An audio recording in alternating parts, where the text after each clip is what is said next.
여러분, 복음이 무엇입니까? 복음은 예수님의 십자가와 부활, 그리고 예수님 생애 전체를 말합니다.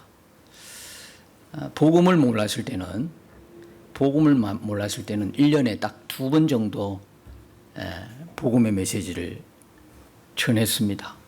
절기죠. 고난주간 때 십자가, 또 부활절기 때 부활, 이렇게 전하고 1년에 딱 2번. 그리고 남은 주일에는 이제 다른 말씀을 전했죠. 근데 복음에 눈을 뜨고 보니까 1년 내내, 아니 주님 오시는 그날까지, 내가 주님 앞에 가는 그날까지 복음 외에는 말할 게 없더라고. 복음 외에는 말할 게 없어요. 계속 복음이야. 주의 십자가와 부활, 주님이 다시 오시는 재림의 소식. 지난주에 이어서 또 전하고 또 전해도 날마다 새로운 거예요. 주님의 생명수는 퍼서 마셔도 또 있고 또 있고 또 있고, 담이 없을, 부족함이 없도록 계속 마셔도 계속 나오는 생명수이더라는 거예요. 주의 복음, 우리를 구원한 주의 복음 듣고 또 들어도, 정말 또 듣고 또 들어도 우리에게는 생명의 복음이 되니 너무너무 좋고 감사한 거죠.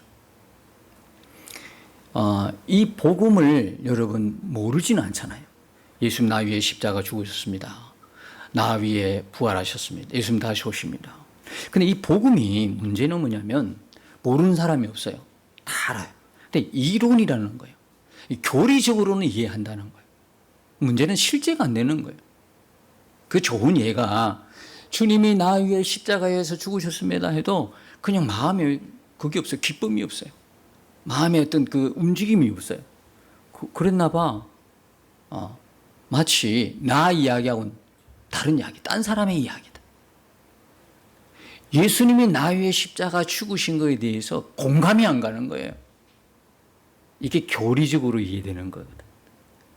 정말 여러분이 예수님이 나 위에 십자가 죽으셨다 하는 게 정말 여러분 영혼이 사무치게 여러분 믿어지고 여러분 와 닿는다면 우리가 견딜 수 있을까요? 그냥 맨정신으로 그냥 눈만 동글동글하고 이렇게 쳐다보고 있을 수 있을까요? 못 견딥니다. 내가 얼마나 큰 죄인이라는 게 다 드러나니까 못 견뎌요. 그러니까 가슴을 치는 거예요. 주님을 만나는 회심의 순간이 바로 그런 순간입니다. 복음이 내 가슴속에 확 하고 들어오는 거예요.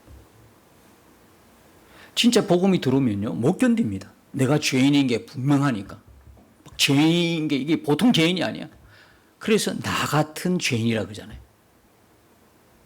다들 참 부끄럽지 않게 고백을 해요. 사도 바울도 그렇지만 예수님을 만난 모든 사람들은요 자신의 죄를 숨기려 하지 않습니다. 오히려 죄를 드러냅니다. 특징입니다. 진짜 자신이 죄인이라는 걸 알게 되면 부끄러운 이 죄를 오히려 드러나는 게 기쁜 거예요. 나 같은 죄인 없다고 가슴을 치는 거예요. 주님을 못 만난 사람은요, 종교적으로 예수 믿는 사람은요 드러내지가 않습니다. 자기의 치부니까, 자기의 부끄러움이니까, 창피하니까. 그럼 내가 목사인데, 그럼 내가 장로인데, 내가 그래도 집사인데, 이런 모습 사람들이 다 알게 되면 얼마나 부끄럽나요? 치부거든요. 드러내기가 두려운 거야.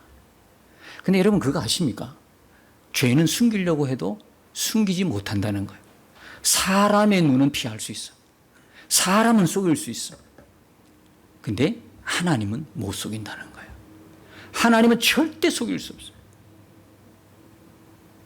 이거 하나만으로도 여러분이 정확하게 우리가 인식을 하면 하나님 앞에 나와가지고 회개하면서 떼굴떼굴 구르면서 나는 죄인입니다라고 고백하면서 여러분들이 어떻게 하든 복음으로 살리라, 예수의 은혜를 갈망하게 될 텐데 전혀 인지가 안 되는 거예요. 자꾸 숨기려고만 하는 거예요. 자꾸 자신의 그 죄가 드러나지 않도록 감추려고만 하는 거예요. 자꾸 쌓아가는 거죠. 점점 진노가 쌓여지는 거예요. 여러분, 진짜 내가 죄인이라는 걸 알게 되면요, 주의 십자가가 세상에서 가장 귀한 것이 되는 겁니다. 예수님의 십자가가 나의 죄를 해결하는 유일한 길이기 때문에 그렇죠. 유일하단 말이에요. 십자가가 그렇게 귀하다 이 말. 십자가 없으면 내가 살 길이 있나? 없잖아요. 그걸 이론적으로 할 때 이 십자가는 그냥 장식용에 불과했지, 그 십자가가 그렇게 내게 와닿지 않았다는 거예요. 근데 복음이 실제로 내 가슴을 때릴 때는, 주님을 인격적으로 만날 때, 철저한 회개가 일어날 때는 그 십자가만 내 유일한 생명이 되는 거예요. 예수님의 부활, 영원한 생명, 그 기쁨이 넘치는 거예요. 그러니까 여러분, 1년 내내 우리 평생에 십자가만 찬양하고 부활만 노래해도 주님 나라 갈 때까지 담이 없어요. 십자가 붙으시길 바랍니다. 주의 그 부활의 감격과 감사와 기쁨으로 오늘도 예배할 수 있기를 축복합니다. 제가 이렇게 복음이 실제로 만나고 나니까요, 저에게 큰 변화가 왔어요. 제가 가장 소중히 여기는 건 뭐냐면, 이제는요, 그분이 살아계신 분이더라고요. 나 위에 십자가 죽으시고 부활하신 주님이 살아계신 분인데, 그분이 지금 내 안에 살아계시더라는 거예요. 여기 눈을 뜨고 나니까 깜짝 놀라는 거예요, 여러분. 너무 놀라요. 지금까지 교회 나왔다니까, 예배했다니까, 목사가 되었다니까. 그런데 이걸 실제적으로 내가 그걸 누리는 거와 깨닫고 실제적으로 내가 누리는 거는 너무너무 다르다라는 거예요. 그 주님이, 살아계신 주님이 세상에 나와 함께 계시더라는 거예요. 번쩍 정신이 드는 거예요. 그래서 그 뒤부터는요, 가장 큰 갈망이 뭐예요? 교회 성장이 아니었어요. 목사들에겐 다 그런 어떤 마음에 거기 짐이 하나가 있어요. 뭐냐면 교회를 좀 크게 하고 싶다는 그런 마음. 그건 뭐 욕심을 떠나서 누구나 그러고 싶은 마음은 있어요. 다 있어요. 그런데 그때부터는요, 첫 번째 갈망이 뭐냐면 살아계신 나와 영원토록 함께 계시는 예수님을 정말 깊고 친밀하게 만나고 싶은 그 갈망이었어요.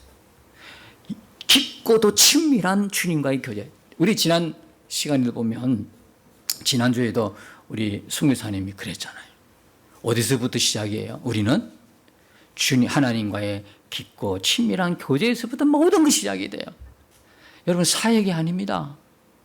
목회직을 감당해내는 사역이 아니에요. 그러니까 자기가 현직에 있을 때는 얼마나 교회를 열심히 했는데, 은퇴하고 나니까 은퇴한 목사님들이 그렇게 허전하더라 이 이야기를 합니다. 허전하고 허무하고 더 나아가서 우울증이 걸리는 거예요. 우울증. 왜 그렇습니까?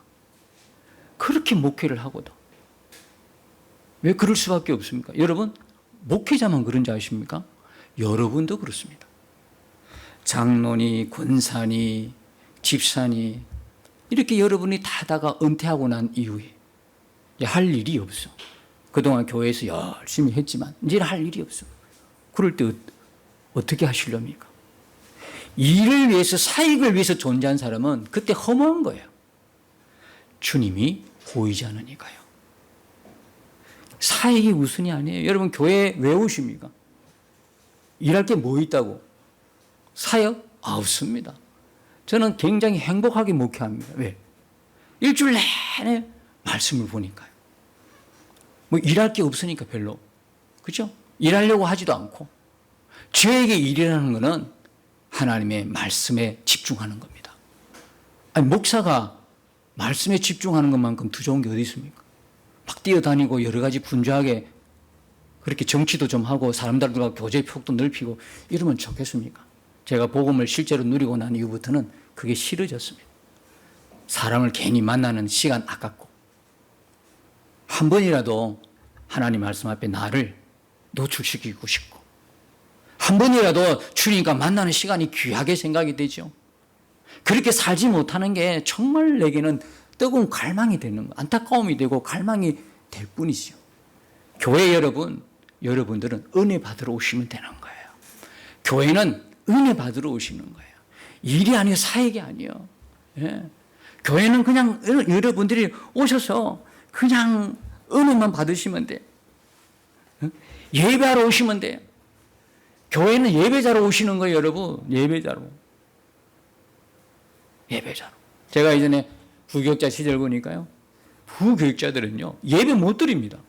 저 뒤에 앉아가지고 뭐 한지 아십니까? 오늘 몇 명이 나왔나? 수를 시알립니다.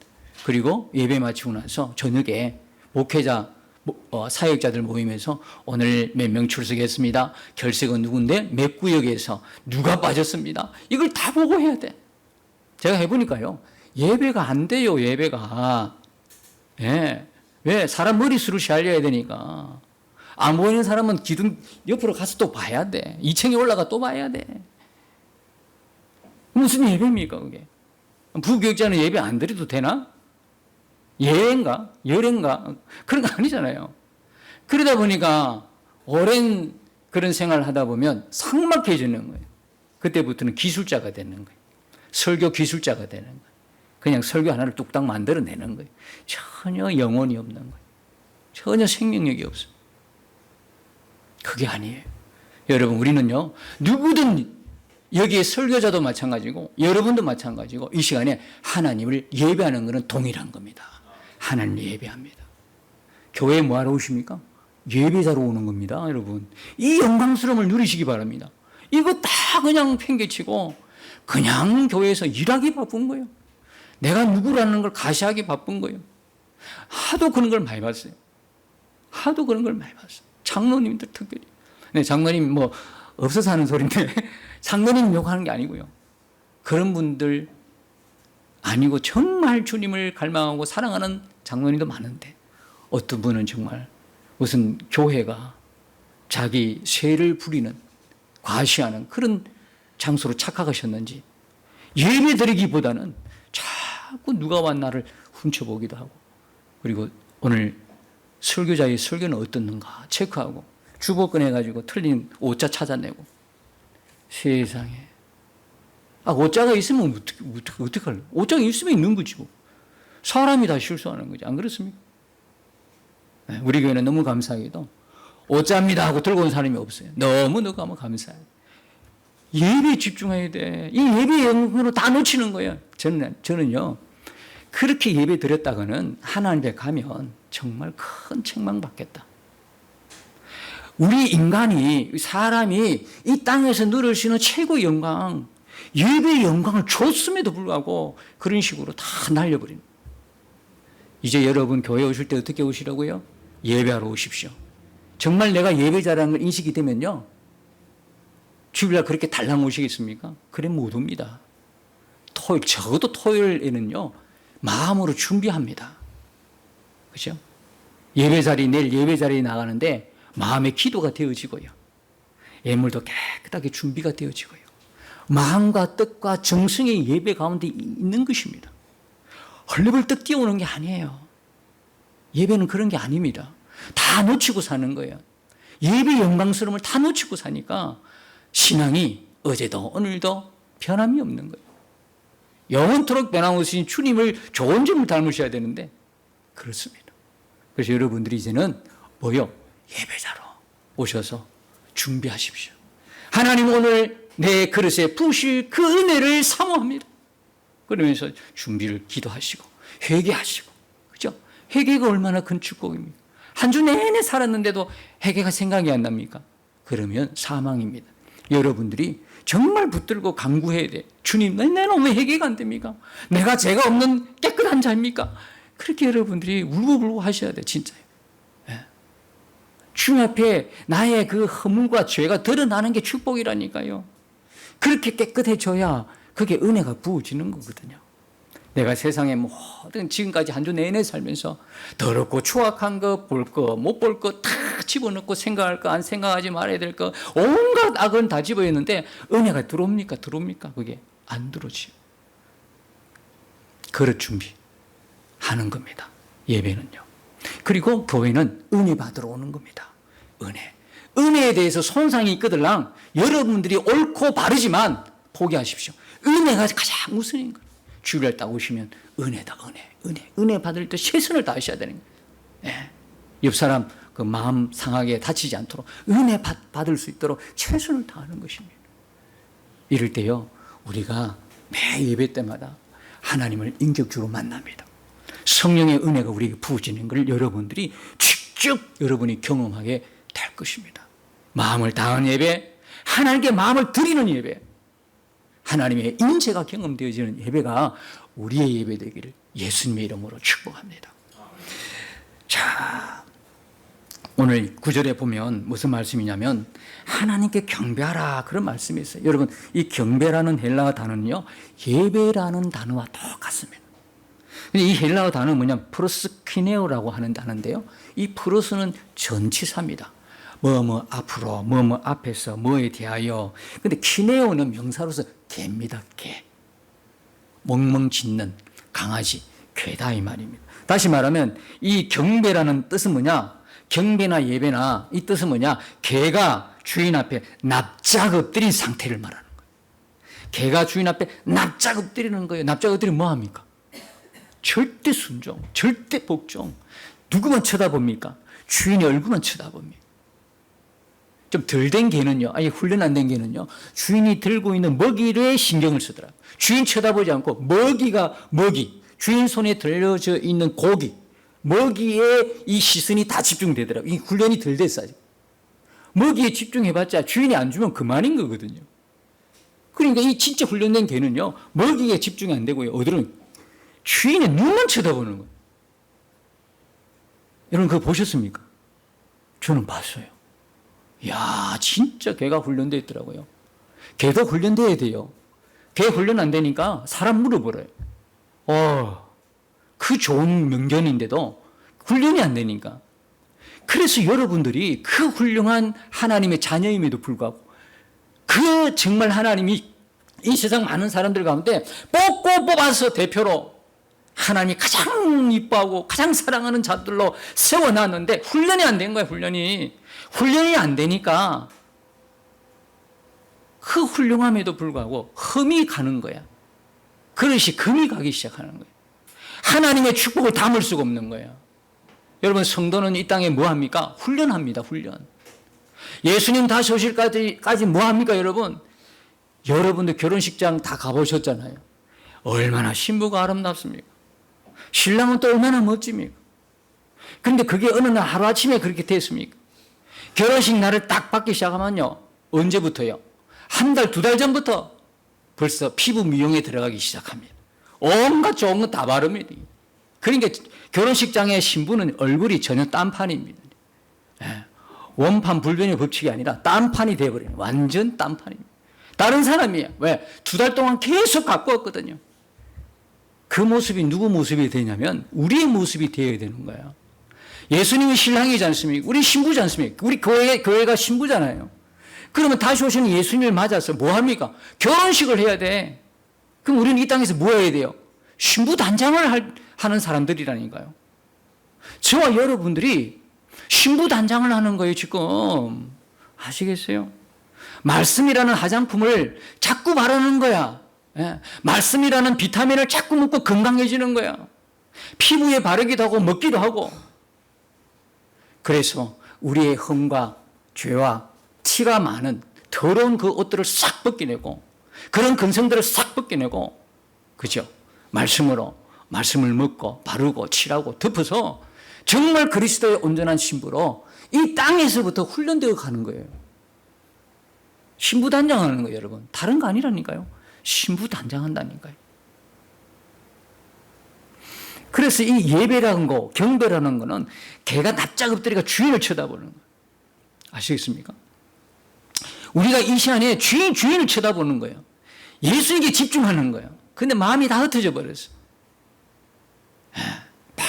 바깥에 있어요. 누구를 만나야 되는데. 예배 끝나고 누구 만나가야 되는데. 왜 예배는 일찍 안 끝나나? 설교는 오늘따라 왜 이렇게 기나? 딴 생각 자꾸 안 돼. 주인에게 집중이 안 되는 거예요. 예배가 아니에요. 경배가 아니다 말이에요. 여러분 우리가 마태복음 15장에 보면 귀신 들린 딸을 둔 여인의 가나안 여인의 이야기가 나옵니다. 귀신 들린 딸을 두으니까 어머니가 마음이 얼마나 상하겠습니까? 그 예수님 찾아온 거예요. 소문을 듣고 찾아왔어요. 예수님이 고칠 수 있다. 예수님이 문제를 해결해 줄 수 있다. 이런 기대를 갖고 나왔어요. 그리고 크게 소리질러 도와달라고 외칩니다. 예수님 쳐다보지도 않습니다. 기분 얼마나 상합니까? 자존심이 있는데. 하도 외치니까 예수님 또 쳐다보지도 않으니까 제자들이 예수님 어떻게 좀 해보십시오. 그때 예수님 뭐라고 하신지 아십니까? 나는 이스라엘 외에는 다른 곳에 내가 부름을 있지 않다. 오지 않았다는 거예요. 이스라엘이 잃어버린 자를 위해서 왔다는 거예요. 잃어버린 자 찾으러 왔다는 거예요. 다른 데 신경 안 쓴다는 이야기예요. 이걸 오늘날 우리 친구들 이야기하면 무시인데 그 앞에 뭐가 붙죠? 개무시당하는 상황이죠. 그래도 그 여인요, 그런 이야기 들으면 얼마나 자존심 상합니까? 당장 뒤로 돌아가 할 거 아니겠습니까? 또 외치면 도와달라고, 또 도와달라고. 주님이 엄청 심한 말 하죠. 그죠? 자녀의 떡을 누구에게? 걔들에게는 주지 않는다. 그럼 뭐라는 이야기입니까? 그 여인을 괴입니다, 개. 아시겠어요? 그 이 정도 되면 소문과 다르네. 야, 예수님 보통 욕쟁이 아니네. 이게 소문 다르다. 아니다. 돌아갈 거 아닙니까? 그런데 뭐라고 합니까? 개도요, 주인의 상에 떨어지는 부스러기를 먹나이다. 예수님 뭐라고 하셨습니까? 내 믿음이 크도다. 그 즉시 그 병이 나은 거예요. 예외는요, 경배는 이 여인의 마음입니다. 다른 거 신경 안 씁니다. 나 자존심 건드렸다고? 신경 안 씁니다. 나에게 오늘 축복의 말씀 안 해줬다고? 신경 안 씁니다. 여러분, 제가 지난 시간에도 말씀드렸잖아요. 여러분 주일날 오시면 도전받고 가셔야 된다. 그냥 편안하게 듣고 가시면 안 된다. 왜? 우리의 삶은 결단하지 않으면 안 되는 삶이기 때문에 그렇습니다. 한 주 내내 세상 가운데 있다가 그게 좋은 줄 알고 그 쩔어 있다가 하나님의 말씀 앞에 서면 그게 어떻게 충돌이 안 일어납니까? 그게 어떻게 죄책감이 안 듭니까? 그게 하나님 앞에서 두려움이 없습니까? 이게 막 복잡한 거예요, 이게. 여러분이 말씀 들을 때 이게 막 가슴을 쳐야 되는 거거든요. 울려야 되는 건데 이대로 살면 안 되겠네. 나 죽은 사람이네. 야, 내가 완전히 구원도 못 받겠네. 이런 긴박함이 있어야 돼요. 이게 경건한 두려움이 있어야 된다 이 말이에요. 전혀 그런 게 없어요. 그냥 목사님이 그냥 좋은 말만 해주세요. 그냥 이 땅에서 잘 먹고 잘 살고 그냥 축복의 메시지만 주세요. 사망입니다, 여러분. 여러분들은 반드시 여러분 자존심이 상하고 하나님 말씀 속에 여러분들이 무너져야 되는 겁니다. 그게 정상이에요. 그걸 여러분들이 사모하셔야 된다고. 하나님 말씀해 주십시오. 내가 뭘 고쳐야 될지, 내가 뭘 바르게 하고 뭘 생명을 찾는 길이 무엇인지를 가르쳐 주십시오. 언제나 달콤한 사탕을 먹겠습니까?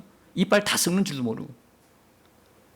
그러니까 여러분들이 자존심 구기고 죄악에 드러나가지고 부끄러울지라도 여러분들은 새롭게 되는 은혜의 말씀에 여러분들이 아멘으로 응답하시고 그 말씀을 사모해야 된다는 거예요.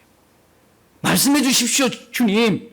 목사님의 입술을 통해서 나의 허물과 죄악이 드러나게 해 주십시오. 이 땅에서 드러나는 게 행복이지, 축복이지. 드러나지 않고 숨겨져 있다가 그 나라에서 다 심판 대상이 되면 어떻게 하겠어요? 그렇지 않아요? 여러분, 우리가 믿음으로 구원받는데요. 좋습니다. 믿음으로 구원받는데요. 그 믿음이 가짜더라 이 말입니다. 오해도 말씀을 나누겠어요. 그런 식으로. 믿으면 구원받는 거는 불변의 진리다 이 말이에요. 근데 자기도 속아. 내가 진짜 믿음의 사람인 줄 알고. 그게 문제다 이 말이에요. 믿음으로 구원받는 거는 진리인데 내가 믿음이 있다고 생각하는 거야. 응? 가짜인데도 헷갈리는 거예요. 진짜인 것처럼 자기 스스로를 속이고 있더라는 거예요. 그래서 오늘 우리가 예배 드릴 때에 이 여인처럼, 그죠? 이 여인처럼 납작 엎드려서 하나님, 내게 말씀하십시오. 하나님, 내 영혼을 울리는 정말 하나님을 다시 한번 경건하게 두려워할 수 있는 마음을 주십시오. 하나님이 두렵지가 않아. 내 옆에 있는 사람보다도 더 두렵지가 않아. 너무너무 쉬운 분이야. 아무렇게 살아도 괜찮은 것처럼. 여긴다 이 말이에요. 예배도 그렇게 드리니까 하나님 정신 차리게 해주세요. 이게 우리가 주일날 나와서 하나님 앞에 정말 기도해야 될 내용이다. 그런 마음입니다. 6절에 보시면 이제 지난주 조금 했습니다. 그가 내게 말하기를 이 말은 신실하고 참된지라. 하나님의 진리의 말씀은 신실하고 참된 거죠. 왜? 반드시 이루어지니까요. 주 곧 선지자들의 영의 하나님 뭐라고 말씀드렸습니까? 성경은 하나님이 선지자들에게 하나님의 말씀을 기록하게 하셨죠. 그러니까 선지자들의 영들을 누가 주관하시는 거예요? 하나님이 주관하셔서 구약도 쓰게 하셨고 신약도 쓰게 하셨다. 이 이야기입니다. 이 말씀이에요. 아시겠죠? 그러니까 히브리서 1장 1절에 옛적에 선지자들 통하여 뭐라고요? 하나님이 이 모양으로 저 모양으로 다 말씀하셨다. 옛적에 선지자를 통해서 여러 부분과 여러 모양으로 우리 조상들에게 말씀하셨는데 마지막 때는 누구를 통해서요? 마지막에는 뭐요? 2절에 보면 이 모든 날 마지막에는 아들을 통하여 우리에게 말씀하셨다. 이렇게 기록하고 있어요. 다시 무슨 이야기냐면 여러 부분 여러 모양으로 말씀하신 거는 곧 누구예요? 예수님을 이야기한 거잖아요. 구약에서 전체 예수님을 이야기하고 있잖아요. 그런데 마지막이 딱 되니까 그 구약의 선지자들이 그렇게 하나님의 말씀 받아서 예언했던 그 예수님이 실제로 오셨다. 예수님이 이 땅에 오시는 그때부터 뭐가 시작된 거예요? 마지막이다는 거예요. 제가 지난번에도 말씀드렸죠. 마지막 말세는요 앞으로 오는 시간이 아니에요. 이미 카운트다운이 시작이 된 거예요. 예수님이 오실 때가 마지막이야. 그때가 말세 시작이에요. 말세. 아시겠죠? 더 정확하게 이야기하면 예수님 오셔서 십자가 죽으시고 그리고 부활하셔서 이 모든 걸 다 이루었다. 다 이루고 난 이후부터 말세가 시작된 거예요. 말세예요, 말세. 예수님 올 때도 마지막 때고 예수님 십자가 다 이루시고 성천하고 올라가셔서 그 이후로 말세다 이 말이에요. 우리가 말세를 기다리는 거 아니고 말세를 살고 있어요. 마지막 때를 살고 있단 말이에요. 그러니까 지난번에 제가 또 무슨 말씀드렸습니까? 이 이야기는 무슨 이야기입니까? 우리가 매일매일을 뭐처럼 말세를 기다리는 자가 아니라 말세처럼 마지막 날인 것처럼 살아야 된다. 이런 말씀을 드린 거예요. 매일매일이 나의 마지막 날이에요. 이런 의식을 갖고 이런 마음으로 살아가셔야 된다. 이 말씀을 드리는 것이죠. 반드시 그죠? 반드시 속히 되어질 일은요. 1장 1절에도 나와요. 1장 19절에도 나와요. 1장 19절에 보면 지금 본 것, 지금 일어나는 일, 장차 될 일, 그때 지금 일어날 뭡니까? 반드시 속히 되어질 일과 반드시 1장 1절에 속히 이루어질 일과 1장 19절에 장차 될 일은 뭘 이야기한다? 예수님의 재림을 이야기한다. 그래서 요한이 본 것이라고 할 때, 그죠? 1장 19절에 요한이 본 것이 뭘 봤습니까? 보좌에 앉아 계시는 영광스러운 주님의 얼굴을 1장에서 봅니다. 그리고 그 주님이 지금 있는 일이, 일어나는 일이 뭡니까? 2장과 3장이죠. 뭐예요? 예수님이 교회를 이끄시는 모습이에요. 교회는요, 주님이 이끄시는 거예요. 우리 교회 주님, 걱정하지 마세요. 주님 이끄십니다. 주님의 마음을 준 자들이 다 헌신하고 섬기게 되어 있습니다. 그래서요, 교회를 내가 어떻게 해본다? 교만한 소리입니다. 아닙니다. 주님이 하십니다. 여러분, 사람들에게 도움을 구하지 마세요. 하나님께 도움을 구하세요. 저 사람이 우리 교회면 좀 잘 될 것 같죠? 부자니까. 돈도 좀 있어 보여. 우리 교회가 잘 돼. 그래서 잘 되면 교회는요, 오히려 위기입니다, 위기. 사람이 열심히 해서 교회도 클 수는 있어요. 근데 그거는요, 온전한 복음의 성장이 아니에요. 하나님이 교회를 성장시키고 하나님이 교회에 부흥을 주시는 거예요. 주체가 하나님이십니다. 저 사람 우리 교회만 잘 되겠다? 절대 그렇게 부탁도 하지 말고 절대 그렇게 기대도 하지 마십시오. 그냥 우리 교회 여러분 오실 때 뭐예요? 그냥 한 사람이 복음의 은혜를 받도록 하십시오. 우리 교회 아까 그렇게 말씀드렸잖아요. 그냥 은혜 받으러 오시라고. 할 일 하지 마시고. 할 일 하지 말라고 해서 안 하는 게 아니고 은혜 받으면 어떻게 돼? 은혜 받으면 알아서 해요. 뭘 하라 말라 할 필요가 없어. 은혜 받으면 그 안에 누가 역사하는 거예요? 성령님이 역사해버린다니까요. 성령님 역사해버리면 자기가 하지 말라 그래도 알아서 해요. 알아서 필요한 거 다 갖다 놓고, 알아서 헌신하고, 알아서 섬기고 봉사하고 다 해요. 우리 주님이 이끄시는, 참 더디지만 우리 눈에 볼 때는 없는 것처럼 보일지 몰라도, 더디더라도 하나님이 주시는 부흥을 갈망하십시다. 하나님이 우리 교회를 이끄심을 보기를 소원하십시다. 작아도 괜찮아. 제가 너무 목회하면서 감사한 거는 핑계 아닌 핑계에 겉이 들릴 수도 있지만 크게 눈을 떴다는 거예요. 이게 나는 너무 감사한 거예요. 나는요, 은퇴하고도 할 일이 너무 많아. 그때는 정말 더 깊게 들어갈 수 있겠어. 더 깊게. 설교하려고 말씀을 준비하는 것이 아니라 주님과 교제한다는 말이에요. 설교 준비하기 위해서도 말씀을 이렇게 볼 때가 있잖아요. 굉장히 힘들고 부담될 때가 있어, 사실은. 근데 이제는 그 부담이 사라진다 그러면 진짜 말씀 앞에서 하나님과의 교제가 풍성히 일어날 게 기대하면 은퇴 후가 더 기대가 사실은 되겠지요. 그렇다 이 말이에요.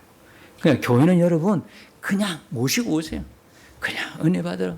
그냥 대접 잘하고 기존에 있는 분들이 잘 섬기고 반드시 속히 되어질 일. 지금 있는 일은 뭐냐면 2장과 3장에서 이끄는 모습. 예수님이 교회를, 그죠? 7개뿐만 아니라 오늘날 우리 교회를 다 이끄시는 거예요. 그 다음에 4장에서 20장 6절까지가 십자가에서 이루어진 일들. 그 일들은 지금도 이루어지는 일들이거든. 그죠? 근데 이미 십자가에서 묵시적으로 다 이루어졌어. 근데 역사 속에서만 마치 없는 것처럼 보일 뿐 하나하나 주님의 재림 타이밍에 맞춰서 이루어지는 걸 우리 눈으로도 볼 수 있게 하시는 거예요. 그리고 장차 될 일은 뭡니까? 20장 7절에서 22장 21절까지 주님의 재림에 대한 이야기. 그걸로 계시록은 딱 정리가 되는 것이죠. 그래서 1장 1절에 속히 일어날 일, 1장 9절에 장차 될 일, 20장 22장 오늘 우리가 봤던 6절에 속히 되어질 이 모든 것들은 뭡니까? 재림이다. 그럼 여러분 생각해 보십시오. 이 이야기를 들었을 때, 이 이야기를 보고 들었을 때에 누가 제일 기쁘겠습니까, 여러분? 우리도 지금 기쁘잖아요. 안 기쁘십니까? 주님이 재림하신다는데. 우리도 기쁜데 누가 제일 먼저 이 소식을 들을 때 기쁘겠습니까? 박해를 받아도 어떻게 받아요? 심하게 받는 사람일수록 더 기쁜 거야. 더 소망이. 안 그렇겠어요? 예수님 때문에 내가 고난을 당하고 있어. 예수님 전도하는 것 때문에 막 애달픈 거야. 그렇게 전도해도 몇 달째 안 오고 있어. 그렇게 정성을 다했는데 그렇게 준비한 밥이 다 식도록 안 와. 그렇게 선물도까지도 준비했는데 이 인간이 안 와. 그 사람의 마음은 더 간절한 거예요. 전도 한 번 안 했어. 그거 신경도 안 써. 그 사람 마음과 비교가 될까요? 그러니까 이 시대는 초대교회 때는요, 예수 믿는다는 이야기는 뭐냐면 목숨을 걸고 믿어야 된단 말이에요. 우리 이 시대에 예수 믿으니까 우리에겐 전혀 뭐가 없잖아. 전혀 우리에게 손해볼 게 없으니까 우린 잘 모르지만 이 시대 초대교회 때는 내가 예수 믿습니다 이야기는 뭐냐면 가이사를 부정하는 거예요. 로마 황제를요 주인으로 안 모시는 거예요. 주인으로 인정 안 하는 거예요. 지금까지는 로마 황제가 나의 주인인데 이제는 누가 주인이에요? 예수 그리스도가 나의 주인입니다. 이 고백이에요. 그런데 어떻게 황제가 가만히 놔둘 수 있겠어요? 황제가 어떻게 가만히 놔둘 수 있겠냐고. 주인 자리를 뺏겼는데. 그러니까 예수님 태어나려 하니까 동방박사들을 가리 죽이려고 하잖아요. 동방박사에 다 물어보잖아. 왕은 한 자리밖에 없지 둘이가 아니거든. 왕은 하나거든. 그러니까요. 죽이려고 그러잖아요. 그 조그만 분봉왕으로 지역의 분봉왕으로 있는데도 그랬는데 그 엄청난 로마의 그죠 황제가 내가 예수 믿습니다 하면 곧 나의 왕을 뺏기는 데인데 그걸 가만히 두시겠습니까? 죽여버리죠. 근데 그 고난 속에서 예수 믿는 사람들은 이 예수님이 오신다는 이야기 그리고 십자가에서 이미 심판과 구원이 다 이루어지던 이 소식을 들을 때 너무너무 기뻤어요. 너무너무 감격해서 울고 또 울고 기뻤어. 소망 가운데. 그래서 하나님이 요한에게 계시록을 쓰게 하셨다 이 말이에요. 앞으로 큰 환란이 온다고요? 그 이전에는 환란도 경험하는데 앞으로 온다고? 없습니다. 초대교회의 이 환란은요, 보면 적은 환란입니까? 아니, 생명까지도 죽어가면서도 예수 믿는 이 환란이 작은 환란이라서 앞으로 더 큰 환란이 와야 됩니까? 그거는 아닌 거예요. 그래서 여러분, 우리가 정말 참된 신앙이라는 건 뭐냐면 예수님이 재림하는 거에서 우리가 세상 살아가면서 모든 슬픔까지도 덮쳐버리는 거예요. 지배해버리는 거예요. 기쁨이. 예수님이 오신다는 그 기쁨이 너무 넘치니까 우리가 문제가 없는 게 아니라 예수 믿는 사람이 이 땅에 살면서 아무런 문제도 없다. 이게 아니고 그 많고 많은 눈물 날 문제, 고통 속에서도 이게 너무 기쁘니까 덮쳐버리는 거예요. 이게. 더 이상 그게 고난으로 생각이 안 되는 거야. 더 이상 내게 두려움이 아닌 거예요. 이게. 예수님이 계시고 내가 가야 할 그 하나님의 나라가 있고 예수님이 곧 오시고 그리고 이미 심판과 이미 구원이 이루어졌다는 걸 확실히 붙들고 믿으면 믿을수록 고난당하고 환난당하고 죽어가는 그 현장에서도 기쁘게 죽고 순교자들의 얼굴이 못 죽겠다고 두려워서 죽는 얼굴이 아니었고, 그죠? 돌 맞아서 죽어가는 스데반의 얼굴처럼 태양처럼 빛났단 말이에요. 보좌에 계신 주님이 바라보아지니까.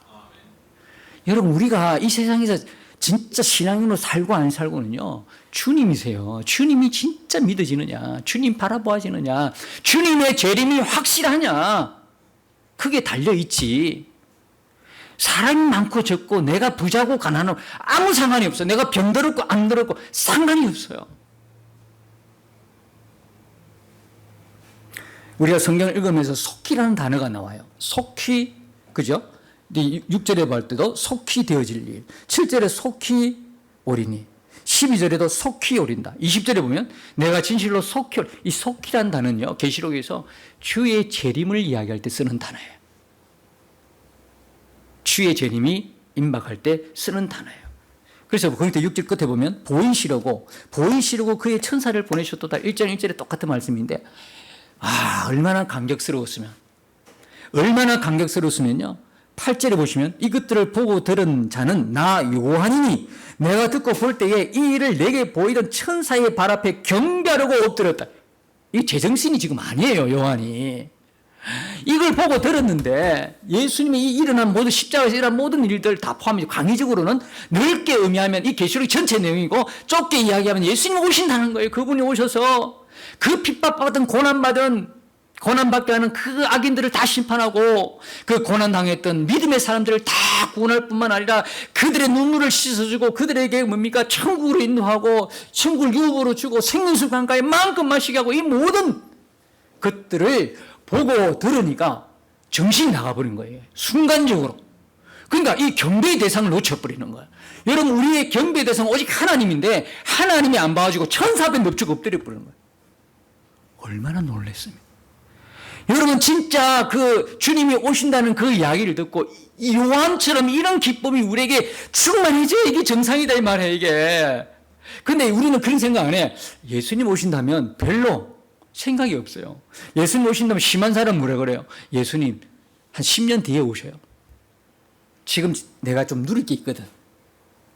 여러분 어떠세요? 내가 속히 오리니 그렇게 말씀 들으면 20절 끝에 보면 아멘 주 예수여 오시옵소서 이런 느낌입니까? 아니면 아멘 주 예수여 나중에 오시옵소서 이런 내 느낌입니까? 잘 이렇게 점검을 해보십시오. 잘 점검을 해보십시오. 그러니까 이 정신이 나가서 요한이, 그러니까 발 앞에 엎드리려니까 9절에 보시면 그가 내게 말하기를, 천사가 깜짝 놀라는 거예요. 나는 너와 내 형제 선지자들과 또 이 두루마리의 말을 지키는 자들과 함께 된 종이니 그래야지 말고 하나님께 경배하라. 얼른 이렇게 세우는 거예요. 아니야 하나님께 경배하라는 거예요. 근데 이 말도 좀 이상하잖아요. 나는 너희들과 함께 된 종이다. 어떻게 함께 된 종이에요? 신분증 차이가 있는데 천사들은 누구예요? 천사들은 불의는 종이에요. 성도들은요 하나님의 자녀예요. 어떻게 신분이 같아요? 이게 신분이 다르다. 금방지잖아 이 천사가. 아니 우리를 동급으로 보내. 그 우리를 무시하는 말이 아니고요. 이 말은 뭐냐면 천사나 우리나 하나님이 뭐예요? 똑같은 피조물이라는 거예요. 피조물은 경배 대상이 아니에요. 우리의 경배의 대상은 창조주 하나님 외에는 없습니다. 오직 하나님이십니다. 그 이야기를 지금 하는 거예요. 근데 우리는 하나님을 알지 못하니까 우상 앞에 절하잖아요. 우상을 경배하잖아요. 아무것도 아닌 돌로 깎아 만들고 동으로 깎아 만들고 철로 깎아 만든 우상 앞에 절하고 있잖아요. 이런 무지함. 우리의 경배 대상은 나를 만드시고 우리를 창조하신 하나님 외에는 없다 이 말이에요. 우리에게 구원을 주신 하나님 외에는 우리의 경배 대상이 없다 이 말이에요. 할렐루야. 정말 복된 거예요. 너무너무 복된 거예요.